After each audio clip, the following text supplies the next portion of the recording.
Diego Info reçoit le parrain du tournoi Feu Salif Koli, première édition. Djingaké est un village situé dans le département de Bignona, chef-lieu de commune.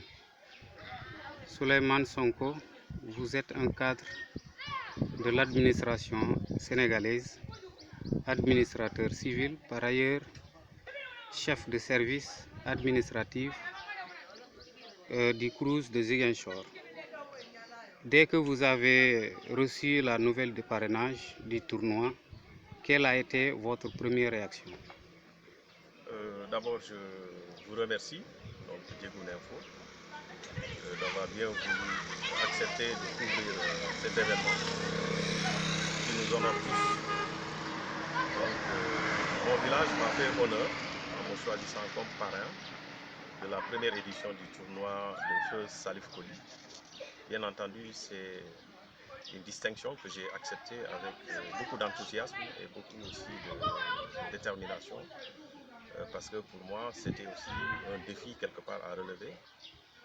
Parce que justement, je suis la première personne qui a été choisie pour la première édition de ce tournoi. Donc c'est un challenge que j'ai accepté de relever, voilà, avec honneur. Monsieur Sonko, hier samedi 21 août, lors de la présentation du trophée, beaucoup de témoignages sur votre personne ont été faits. Une personne sincère, une personne généreuse, et en tout cas une personne de bonté. J'en passe. Qu'est-ce que ça a fait pour vous? Bon, enfin, c'est l'appréciation que les gens ont eue de ma modeste personne. J'en prends acte. Et bien entendu, je m'évertuerai toujours à respecter ces valeurs à travers lesquelles on m'a dépeint. Et aussi, c'est peut-être l'occasion pour revenir un peu sur la personne qui porte le tournoi en elle-même, donc Salif Koli. C'est quelqu'un qui a toujours été engagé auprès de la jeunesse, quelqu'un dont l'épanouissement de la jeunesse a toujours été une préoccupation, aussi bien au niveau de la commune de Djinaki, dans l'arrondissement de Kataba, qu'au niveau du département. Donc c'est justement pour cette raison-là que Salif Koli aussi s'est fait distinguer à travers ce tournoi qui vient tout simplement récompenser, n'est-ce pas, le travail formidable qu'il a eu à faire aux côtés de la jeunesse de ce pays, de son vivant. Donc c'est le moment également de rendre hommage à sa famille, à ses enfants. Voilà. Monsieur Sonko, quel message adressez-vous à la jeunesse quand on sait que quand on parle de tournoi, en grande partie c'est la jeunesse qui est concernée? D'abord, la discipline, parce que le tournoi se déroule dans un contexte marqué par la Covid-19 et il y a un certain nombre de mesures, n'est-ce pas, de protection qui sont recommandées. Donc j'appelle toute la jeunesse, n'est-ce pas, tous les participants à respecter ces mesures-là, notamment le port du masque, mais également à faire esprit de fair play, parce que Salif Koli, pour ceux qui l'ont connu, c'est un non-violent, c'est quelqu'un qui a toujours prôné la paix, et c'est quelqu'un qui a toujours eu pour préoccupation d'éduquer la jeunesse, et donc il ne faudra pas que des actes de violence, de quelque nature que ce soit, viennent ternir justement son image et le bon déroulement du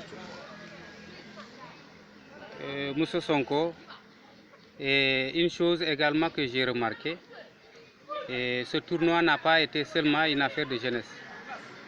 Et on peut dire que tout le village s'est réuni comme un seul homme pour quand même relever ce défi. Quelle appréciation également faites-vous quand on sait que depuis le début du tournoi, même les sages, les vieux, les mamans sont impliqués? Tout à fait, c'est une mobilisation à la hauteur et à la dimension de Salif Koli. Donc c'est tout un village et toute une commune, n'est-ce pas, qui s'est mobilisée pour lui rendre hommage à travers ce tournoi. C'est quelqu'un qui, même au plus fort, n'est-ce pas, de la crise casamançaise, à une époque où même, je dirais, la pratique des navétanes était prohibée, mais qui a toujours su négocier, tenir langue avec, n'est-ce pas, les personnes concernées, pour que les jeunes continuent à, n'est-ce pas, jouer au navétane au niveau de la commune de Djinaki et au niveau de l'arrondissement également de Kataba. Donc ça, c'est un hommage justement mérité. Donc ce tournoi aussi, c'est quelque part pour le récompenser. C'est un fils aussi qui est au-delà des activités sportives. Salif Koli, il a été le président de la jeunesse de Djinaki, mais également président de l'association pour le développement de Djinaki. Donc il ne s'est pas distingué qu'à travers le sport. C'était aussi un homme qui était au cœur des problématiques du développement local. D'ailleurs, à ce titre, je tiens également à souligner qu'il était responsable politique. Donc c'est un homme qui a plusieurs dimensions. Et c'est ça qui justifie la mobilisation de toute la population du Djinaki pour lui rendre hommage. Votre dernier mot, M. Sonko? Le dernier mot, c'est, j'espère, donc, c'est d'abord peut-être de souhaiter à ces personnes qui ont rendu l'âme aujourd'hui et qui a nécessité le report du tournoi, c'est de souhaiter à ces personnes-là le repos éternel, que Dieu ait à leurs âmes et que la terre soit légère. Donc je présente mes condoléances aussi bien au village de Badiana, mais qui a perdu un des leurs, mais également au village de Baranlir. Et il se trouve que ces deux villages-là, justement, sont les finalistes du tournoi. Donc c'était là les derniers mots que je voulais prononcer, n'est-ce pas, à l'endroit des participants au tournoi. Voilà, M. Sonko Diegoune, vous remercie.